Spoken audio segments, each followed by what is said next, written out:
மாடி மனைகளும் நிறைந்திருக்கும், கோடி கோடியாய் பணம் இருக்கும். எந்த நேரத்திலும் நமக்கு மவுத்து வரும், அந்த பயணத்தில் எதுதான் கூட வரும். இந்த நிலையை மறந்து வாழும் மனமே மமதை கொள்ளாதே, மௌத்தை மறக்காதே.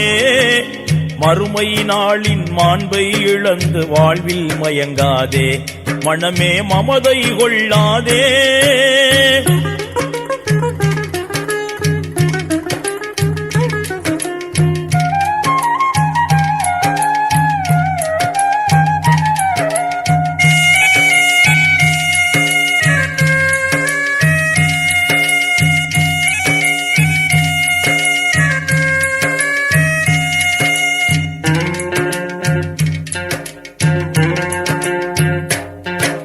செய்த நன்மை தீமைகளும் நிழல் போலே உன்னை